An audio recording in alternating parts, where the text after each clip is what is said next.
আসসালামু আলাইকুম। জনপদের খবরে সবাইকে আমন্ত্রণ জানাচ্ছি আমি আল আভি জাহান। এখনকার এই সংবাদ আয়োজন একই সঙ্গে চ্যানেল আই এর ইউটিউব চ্যানেলে এবং চ্যানেল আই এর ওটিটি প্ল্যাটফর্ম স্ক্রিনে লাইভ স্ট্রিম হচ্ছে। ইতিহাসে দায়ভার রয়েছে এমন শক্তির সাথে জোট হওয়ার সম্ভাবনা নেই বলে মন্তব্য করেছেন জাতীয় নাগরিক পার্টি এনসিপির আহ্বায়ক নাহিদ ইসলাম। রাজশাহী পর্যটন মোটেলে এনসিপির বিভাগীয় প্রার্থীদের সাক্ষাৎকার গ্রহণ শেষে সাংবাদিকদের এক প্রশ্নের জবাবে তিনি বলেন, এনসিপি এখন পর্যন্ত কোনো জোটে যাওয়ার সিদ্ধান্ত নেয়নি।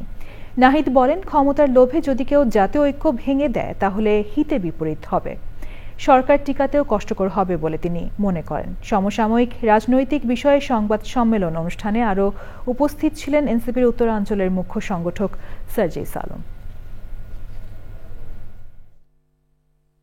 অন্তর্বর্তীকালীন সরকারের অধীনেই ডক্টর মোহাম্মদ ইউনূসের অধীনেই আমাদেরকে নির্বাচনের দিকে যেতে হবে এবং এটা এই সরকারেরই দায়িত্ব ছিল, এই সরকারেরই প্রতিশ্রুতি ছিল যে সংস্কার বিচারের মাধ্যমে তিনি একটি ট্রানজিশন ঘটাবে বা একটা নির্বাচনের আয়োজন করবেন। তবে এই সরকারের কিছু সমালোচনা এসেছে, আমাদের জায়গা থেকে আমরা করেছি, কিছু উপদেষ্টাদের বিরুদ্ধে সমালোচনা এসেছে, সেটা সরকারের যথাযথভাবে অ্যাড্রেস করা উচিত। সরকারের সেই নিরপেক্ষতা নিশ্চিত করা উচিত। সেই নিরপেক্ষতা নিশ্চিত করতে যদি উপদেষ্টা পরিষদে কোনো ধরনের রদবদল করা উচিত সেটি সরকার করতে পারে, কিন্তু এই অন্তর্বর্তী সরকারের আসলে বেসিক জায়গায় কোনো পরিবর্তনের সুযোগ আমাদের জায়গা থেকে আমরা দেখি। এই আওয়ামী লীগ এবং তাদের দোসরদের বিরুদ্ধে জুলাই অভ্যুত্থানে যে রাজনৈতিক শক্তিগুলো আমরা একসাথে লড়াই করেছিলাম, আমরা মনে করি এই সকল রাজনৈতিক শক্তির একটা শক্তিশালী অংশগ্রহণ আগামীর সংসদে প্রয়োজন।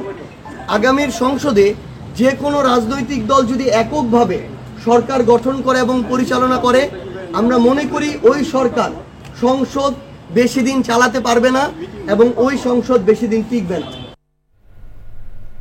দেখবেন ভোটের হাওয়া।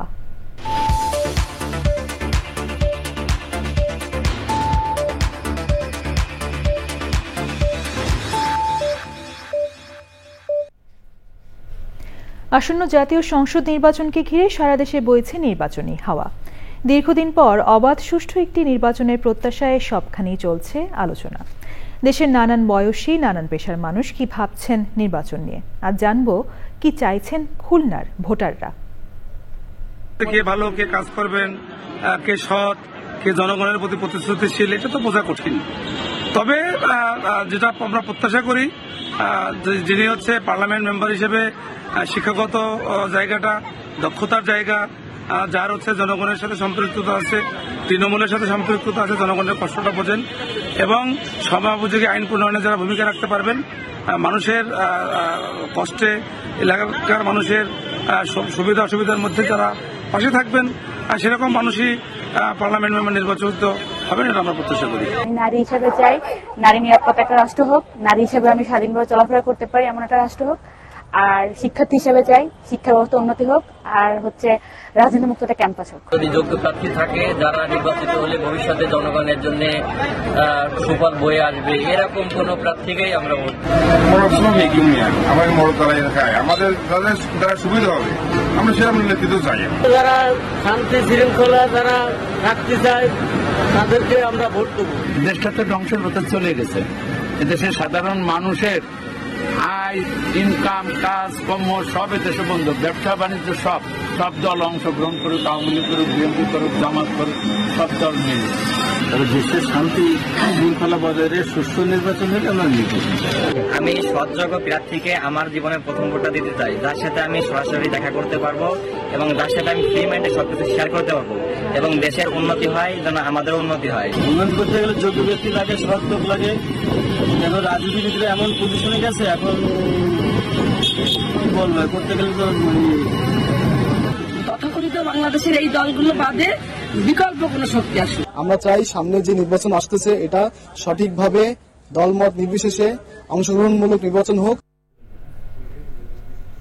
আলোচনা সভা, আনন্দ শোভাযাত্রা, কেক কাটা ও দোয়া মাহফিলের মধ্য দিয়ে সারা দেশে বাংলাদেশ জাতীয়তাবাদী যুবদলের ৪৭তম প্রতিষ্ঠাবার্ষিকী উদযাপিত হয়েছে। প্রতিনিধিদের পাঠানো তথ্য ও ভিডিও চিত্রে সাদিয়া ওমরের রিপোর্ট। গাজীপুরের শিববাড়ি এলাকা থেকে মিছিল শুরু হয়ে বিভিন্ন সড়ক প্রদক্ষিণ করে ৩ সড়ক এলাকায় গিয়ে শেষ হয়। পরে ছিল আলোচনা সভা। নেতৃত্ব দেন গাজীপুর মহানগর যুবদলের আহ্বায়ক সাজেদুল ইসলাম। ময়মনসিংহের নগরীর টাউন হল চত্বরে সংক্ষিপ্ত সমাবেশ হয়। উপস্থিত ছিলেন দক্ষিণ জেলা যুবদলের ভারপ্রাপ্ত সভাপতি রিয়াজুল কবির মামুন, অ্যাডভোকেট দিদারুল ইসলাম রাজু ও অন্যরা। নোয়াখালীতে নানা আয়োজনে মাইজ দিতে যুবদলের নেতাকর্মীরা বর্ণাঢ্য র্যালি বের করে জাতীয় পতাকা, ব্যানার ও ফেস্টুন হাতে বিভিন্ন স্লোগানে শহরের প্রধান সড়ক প্রদক্ষিণ করে। পরে শহীদ মিনার প্রাঙ্গণে সমাবেশ হয়। প্রতিষ্ঠাবার্ষিকী উপলক্ষে নরসিংদীতে বর্ণাঢ্য র্যালি করেছে জেলা যুবদল। কর্মসূচিতে প্রধান অতিথি ছিলেন শহর বিএনপির সাবেক সভাপতি বাবুল সরকার। বাগেরহাটের মোরেলগঞ্জে জাতীয়তাবাদী যুবদলের প্রতিষ্ঠাবার্ষিকী উপলক্ষে শোভাযাত্রা হয়েছে। মানিকগঞ্জ সরকারি বালক উচ্চ বিদ্যালয়ের খেলার মাঠের সামনে থেকে বর্ণাঢ্য শোভাযাত্রা বের হয়। জয়পুরহাট শহীদ ডক্টর আবুল কাশেম ময়দান থেকে জেলা ও উপজেলা পর্যায়ের যুবদল কর্মীরা র্যালি বের করে। বক্তৃতা করেন জেলা বিএনপির যুগ্ম আহ্বায়ক এম.এ. আব্দুল ওয়াহাব। নওগাঁর নওজোয়ান মাঠ থেকে বর্ণাঢ্য র্যালি বের করে জেলা যুবদলের আহ্বায়ক মাসুদ হায়দার টিপু, সদস্য সচিব রুহুল আমিন মুক্তার ও অন্যরা। র্যালি ও আলোচনা সভা করেছে হবিগঞ্জ জেলা যুবদল। পথসভায় সভাপতিত্ব করেন জেলা যুবদলের সভাপতি জালাল আহমেদ। সুনামগঞ্জে র্যালি ও পথসভা হয়েছে। প্রধান অতিথি ছিলেন যুবদলের ভারপ্রাপ্ত সভাপতি আমিনুল হক। লালমনিরহাটে জেলা যুবদলের আহ্বায়ক আনিসুর রহমান ভিপি আনিসের সভাপতিত্বে সমাবেশে প্রধান অতিথি ছিলেন জেলা বিএনপির যুগ্ম সাধারণ সম্পাদক এ.কে.এম. মমিনুল হক। লক্ষ্মীপুরে বর্ণাঢ্য র্যালি ও সমাবেশ হয়। প্রধান অতিথি ছিলেন বেগম খালেদা জিয়ার রাজনৈতিক উপদেষ্টা আবুল খায়ের ভূঁইয়া। চাঁপাইনবাবগঞ্জেও যুবদলের উদ্যোগে টাউন ক্লাব থেকে র্যালি বের হয়। Sadia Omar, channel I. এবারে সারা দেশের খবর নিয়ে প্রতিনিধিদের পাঠানো তথ্য ও ভিডিও চিত্রে রাজীব আহমেদের রিপোর্ট। রাঙামাটিতে কাপ্তাই হ্রদের স্টেক হোল্ডারদের সাথে মতবিনিময় সভা করেছেন মৎস্য ও প্রাণী সম্পদ উপদেষ্টা ফরিদা আক্তার। সভায় অংশ নেন বাংলাদেশ মৎস্য উন্নয়ন কর্পোরেশনের চেয়ারম্যান ফারাহ শাম্মী সহ বিভিন্ন রাজনৈতিক দলের নেতাকর্মী, সরকারি বেসরকারি সংস্থার প্রতিনিধি ও পেশাজীবী সংগঠনের নেতারা। ময়মনসিংহ উত্তর জেলা বিএনপি নেতা সালমান ওমর রুবেল খান ৩১ দফা প্রচার, ধানের শীষের পক্ষে সমাবেশ ও গণসংযোগ করেছেন। এ সময় বিএনপি অঙ্গ সংগঠনের নেতাকর্মীরা উপস্থিত ছিলেন। রংপুর কারমাইকেল কলেজের ক্যাম্পাসে অনার্স প্রথম বর্ষের শিক্ষার্থীদের নবীনবরণ ও ডিপার্টমেন্টাল প্রেসধারী শিক্ষার্থীদের সংবর্ধনা দেওয়া হয়েছে। গাইবান্ধা গোবিন্দগঞ্জ উপজেলায় বিএনপির ৩১ দফার লিফলেট বিতরণ করেছেন বিএনপি নেতা অধ্যাপক মোহাম্মদ আমিনুল ইসলাম। টাঙ্গাইলে নির্বাচনী গণসংযোগ হিসেবে ব্যতিক্রমধর্মী রিকশা র্যালি করেছেন জেলা বিএনপির সাধারণ সম্পাদক অ্যাডভোকেট ফরহাদ ইকবাল। র্যালিটি শহরের কাগমারি এম আলী সরকারি কলেজ মাঠ থেকে শুরু হয়ে শহরের বিভিন্ন সড়ক প্রদক্ষিণ করে।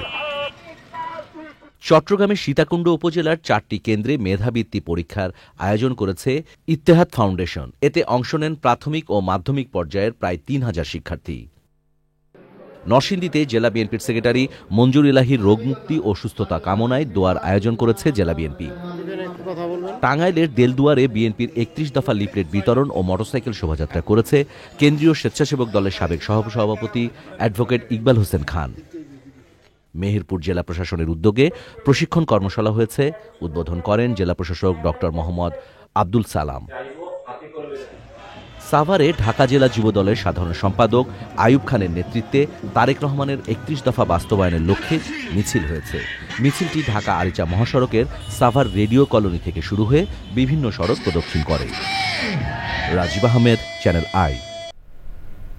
জনপদের খবর আজকের মতো এই পর্যন্তই। এরপর রয়েছে কৃষি সংবাদ, দেখার আমন্ত্রণ জানিয়ে শেষ করছি। ধন্যবাদ সবাইকে।